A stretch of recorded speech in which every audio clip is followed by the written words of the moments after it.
రాష్ట్ర వ్యాప్తంగా ఆర్టీసీ సమ్మెలో భాగంగా భద్రాచలం డిపోలో డ్రైవర్లు కండక్టర్లు సమ్మె నిర్వహించడం జరిగింది.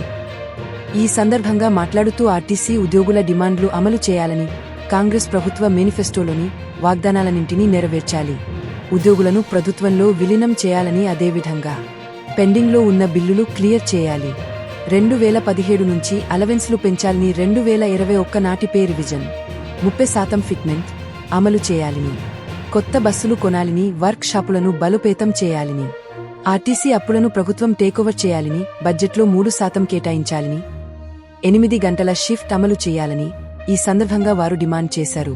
ఈ కార్యక్రమంలో జిఎస్ నారాయణ, వి రమణరావు, ఎస్డబ్ల్యూఎఫ్కే ప్రతాప్, యాకయ్య, బిబి కృష్ణ, కెకే ప్రసాద్, టిఎంయుఎంఎస్ రావు, పిఆర్ బాబు, ఐఎన్టీయూసీవీఎన్ రావు, సిపిఎం నాయకులు ఎంబి నర్సారెడ్డి, ఆర్టీసీ డ్రైవర్లు, కండక్టర్లు, మహిళలు తదితరులు పాల్గొన్నారు.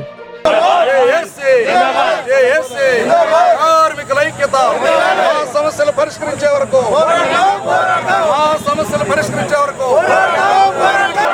ఆర్టీసీలో యూనియన్లను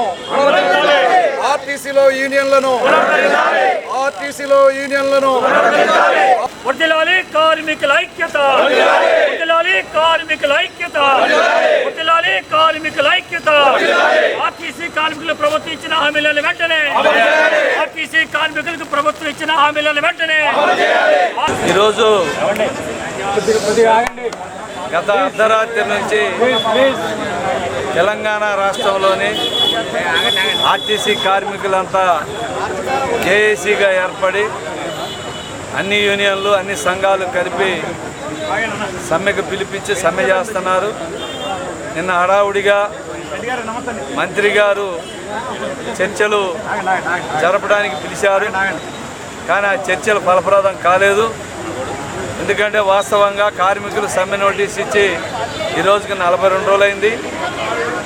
40 రోజుల తర్వాత అంటే నిన్న చర్చలకు పిలవటం ఏ విధంగా కరెక్ట్ ప్రభుత్వ విధానం అని సిపిఎం పార్టీగా మేము ప్రశ్నిస్తున్నాం. ఈ సమ్మెకి సిపిఎం పార్టీగా మద్దతు తెలియజేయడానికి రావడం జరిగింది.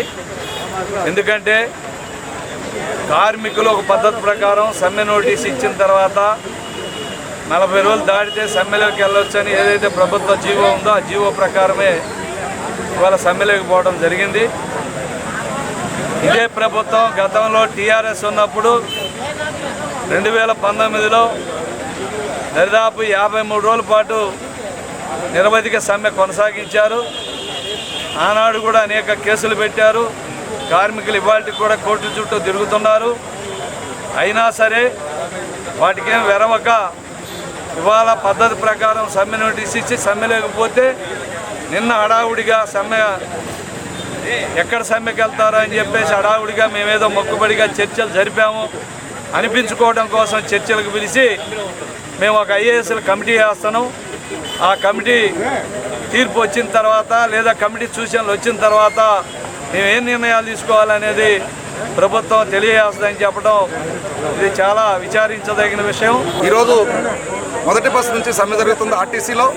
తెలంగాణ ప్రజలందరూ కూడా మా ఆర్టీసీ కార్మికుల్ని క్షమించాలని కోరుతున్నాం. ఈ సమ్మె మేము చేయట్లేదండి, కాంగ్రెస్ ప్రభుత్వమే మమ్మల్ని సమ్మె చేపిస్తుంది బలవంతంగా. ఎన్నికల్లో హామీలు ఇచ్చింది. ఎన్నికలకు ముందు ఎంత ప్రేమ ఒలగబోసాడంటే రేవంత్ రెడ్డి గారు, అయ్యా మీ అందరినీ కూడా ఆర్టీసీలో ప్రభుత్వంలో విలీనం చేస్తాం, మీ అందరినీ మీకు పిఆర్సీ బకాయిలు లేకుండా చేస్తామని చెప్పి ఆనాడు చెప్పారు. కానీ అదేవిధంగా ఇక్కడ ఉన్నటువంటి అవుట్సోర్సింగ్ విధానాన్ని కూడా రద్దు చేస్తారని చెప్పారు. 2 పిఆర్సీలు చేస్తానన్నారు, ఎలక్ట్రికల్ బస్సులు రాకుండా కూడా చూస్తానని చెప్పారు. కానీ ఈనాడు ఎన్ని వేల బస్సులు వచ్చి ఉద్యోగాలు కోల్పోతున్నారు. కాబట్టి ఇప్పటికైనా ప్రభుత్వం స్పందించి మా సమ్మెలో ఉన్నటువంటి సమస్యలు మీరు పెట్టిన ఎన్నికల మేనిఫెస్టోలో పెట్టిన అంశాలన్నింటినీ కూడా వాటిని పరిష్కరించాలని చెప్పి మేము కోరుతున్నాం. నా పేరు వీరభద్రం అండి, భద్రాచలం డిపో వెల్ఫేర్ మెంబర్గా పనిచేస్తున్నాను. నేను మా సిహెచ్ కవిత గారు వెల్ఫేర్ సభ్యులుగా చేస్తూ ఉన్నాము. మాకు ప్రభుత్వం ఇచ్చిన హామీలు నెరవేరకపోవడం వల్ల మేమంతా సమ్మెలకు పాల్గొనడానికి సిద్ధమయ్యి మేము ఇద్దరం కూడా స్వచ్ఛందంగా రాజీనామా చేసి సమ్మెలకు వెళ్తున్నాము. భద్రాచలం డిపో ఈ భద్రాచలం డిపో నందు అవుట్సోర్సింగ్ డ్రైవర్గా పనిచేస్తున్నాను. మేమంతా ఈ యొక్క కార్మికులకి, ఆర్టీసీకి సంబంధించిన కార్మికులకి ఏదైతే సమ్మె జరుగుతుందో ఆ సమ్మెలో భాగంగా మేము కూడా వారికి మద్దతు ప్రకటించాలని ఇంతకుముందు మిత్రులు మన నారాయణ గారు మాట్లాడినట్టుగా ఆర్టీసీ కార్మికుల్ని ప్రభుత్వమే సమ్మెలోకి నెట్టింది. మాకుగా మేము సమ్మెలో పోలేదు.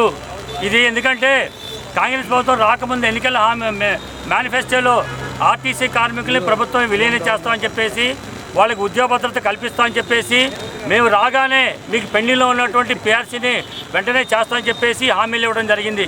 ఆ హామీలు నిలబెట్టుకోకుండా ఎన్నిసార్లు మేము ప్రభుత్వానికి విన్నవించినా కూడా మా విన్నపాలని పక్కన పెట్టేసి ఏమీ ఎదురైనటువంటి ధోరణితో ఉన్నటువంటి ప్రభుత్వం మమ్మల్ని కావాలని సమ్మెలో నెట్టింది. ఇది మాకు సరదాగా ఉండో లేదా మాకు ఇది ఇబ్బందిగా ఉండడం మేము సమ్మె చేయట్లేదు. కాబట్టి తక్షణమే ప్రభుత్వం మేల్కొని మాకున్నటువంటి సమస్యలన్నీ కూడా పరిశీలన చెప్పేసి మేము డిమాండ్ చేస్తా ఉన్నాం.